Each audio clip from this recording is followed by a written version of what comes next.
Rebel star Prabhas ప్రస్తుతం చాలా బిజీగా ఉన్నారు. ఆయన చేతిలో 5-6 భారీ ప్రాజెక్టులు ఉన్నాయి. కల్కి 2898 AD, ది రాజా సాబ్ సినిమాల షూటింగ్ దశలో ఉన్నాయి. ఈ నేపథ్యంలో ప్రభాస్ అభిమానుల్ని ఉత్సాహపరిచే వార్త ఒకటి సోషల్ మీడియాలో చక్కర్లు కొడుతోంది. డార్లింగ్ ఒక మాస్ డైరెక్టర్తో పనిచేసేందుకు ఆసక్తి చూపిస్తున్నారని తెలుస్తోంది. సింహ, లెజెండ్, సరైనోడు వంటి ఫిలిమ్స్తో మాస్ డైరెక్టర్గా తనకంటూ ఒక ప్రత్యేకమైన ఇమేజ్ తెచ్చుకున్నారు బోయపాటి శ్రీను. నిజానికి ఎప్పటి నుంచో ప్రభాస్ అభిమానులు బోయపాటి దర్శకత్వంలో తమ హీరోను చూడాలని ఆశపడుతూ వచ్చారు. హై వోల్టేజ్ యాక్షన్ ఎపిసోడ్స్తో హీరోను వెండితెరపై లార్జర్ దెన్ లైఫ్ క్యారెక్టర్స్లో అద్భుతంగా చూపించడంలో బోయపాటికి మంచి పేరుంది.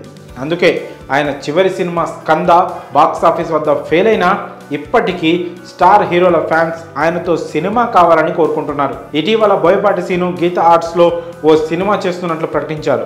అలాగే విజయ్ దేవరకొండతో కూడా ఓ మూవీ ప్లాన్ చేస్తున్నారని సమాచారం.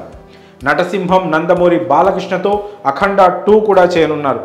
ఇవన్నీ కాకుండా ఐకాన్ స్టార్ అల్లు అర్జున్తోనూ ఓ స్క్రిప్ట్ విషయంలో చర్చలు సాగుతున్నాయట. మరి ప్రభాస్తో సినిమా ఎప్పుడు ఉంటుందనేది చూడాలి. పైన చెప్పుకున్నట్లు ప్రభాస్ కూడా ఫుల్ బిజీగా ఉన్నారు. ప్రస్తుతం కల్కి 2898 AD షూటింగ్ శరవేగంగా జరుగుతోంది. మేలో ఈ సినిమా విడుదల కానుంది.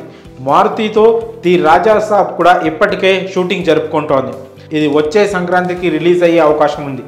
ఇవి కాకుండా మరో 3 సినిమాలు లైన్లో ఉన్నాయి. ఇలా హీరో డైరెక్టర్ ఎంత బిజీగా ఉండగా వీరిద్దరి కాంబినేషన్లో కొత్త సినిమా రానుందని సమాచారం అందుతుంది. ఎప్పుడొచ్చినా ప్రభాస్ బోయపాటి ఫిలిం ఓ భారీ మాస్ బ్లాక్ బాస్టర్ అయ్యే ఛాన్సులు ఎక్కువగా ఉన్నాయి. ప్రభాస్ కటౌట్కు బోయపాటి మార్క్ ఎలివేషన్ తోడైతే ఇక థియేటర్లో ప్రేక్షకుల ఈలలు గోడలతో దద్దరిల్లిపోతాయి. మరి ప్రభాస్ బోయపాటి కాంబో మూవీ కోసం మీరెంతగా ఎదురు చూస్తున్నారో కామెంట్స్ రూపంలో తెలియజేయండి.